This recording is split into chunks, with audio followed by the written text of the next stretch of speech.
Hi friends, welcome to my channel. ఈరోజు నేను చేయబోయే రెసిపీ సాంబార్. ముందుగా ఒక కప్పులో పప్పుని తీసుకోండి. పప్పుని ఒక హాఫ్ అన్ అవర్ నానబెట్టండి. హాఫ్ అన్ అవర్ నానబెట్టుకున్న తర్వాత కుక్కర్లో వేసేయాలి ఫ్రెండ్స్. పప్పుని ఒక కప్పు పప్పుకి 2 కప్స్ వాటర్ వేసుకోవాలి. ఒక బౌల్లో చింతపండు కూడా నానబెట్టుకోవాలి. పప్పు అయిపోయింది ఫ్రెండ్స్. ఇప్పుడు మ్యాగ్నేట్ చేసుకుందాం.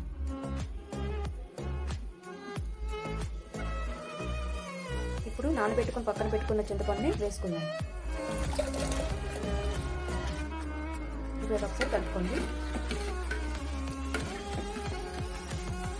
హాఫ్ స్పూన్ ఉప్పు,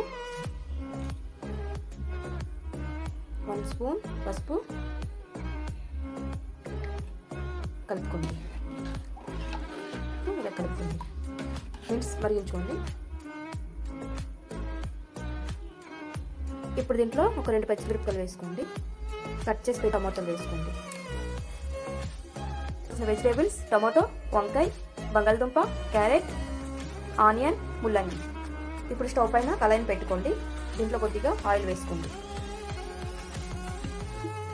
ఇప్పుడు ఆయిల్ వేడెక్కింది కదా, ఇప్పుడు పక్కన పెట్టుకున్న వెజిటేబుల్స్ వేసుకుందాం.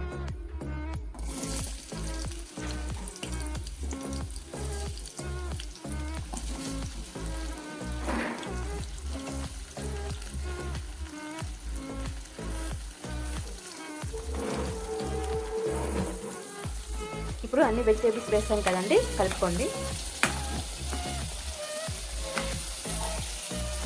మీడియంలో పెట్టుకొని ఇలా కలుపుతూ ఉండండి, కొద్దిగా మెత్తగా అయ్యే వరకు.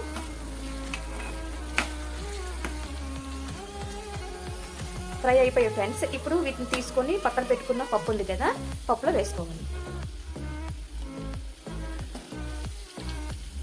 వరకు పోపు పెట్టుకుందాం ఫ్రెండ్స్. ముందుగా వెల్లుల్లిపాయలు వేసుకోండి.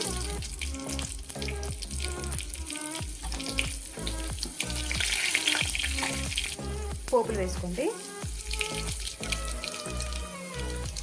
అలానే కొద్దిగా జీలకర్ర, ఎండుమిర్చి, కరివేపాకు వేసి ఇలా కలుపుకోండి. ఇప్పుడు మనం పక్కన పెట్టుకున్న పప్పు వేసుకుందాం దీంట్లో. వేసాం కదా ఫ్రెండ్స్. ఇప్పుడు దాంట్లో ఏదైనా సరిపోకపోతే వేసుకోండి. ఇప్పుడు దీంట్లో ఆచి కస్తూరి మెంతి ఉంది కదా ఫ్రెండ్స్, ఇది వేసుకుందాం. ఇది కస్తూరి మెంతి. ఇప్పుడు దీంట్లో కొద్దిగా ఇంగువ వేసుకోండి. సాంబార్ పౌడర్ అండి ఇది. ఇప్పుడు నేను దీంట్లో కొద్దిగా వేసుకుంటున్నాను. రెడీ అయిపోయింది. మీకు ఈ సాంబార్ నచ్చితే లైక్ చేయండి, షేర్ చేయండి, కామెంట్ చేయండి, సబ్స్క్రైబ్ చేయడం మాత్రం మర్చిపోకండి. సరే ఫ్రెండ్స్, నెక్స్ట్ వీడియోతో కలుద్దాం.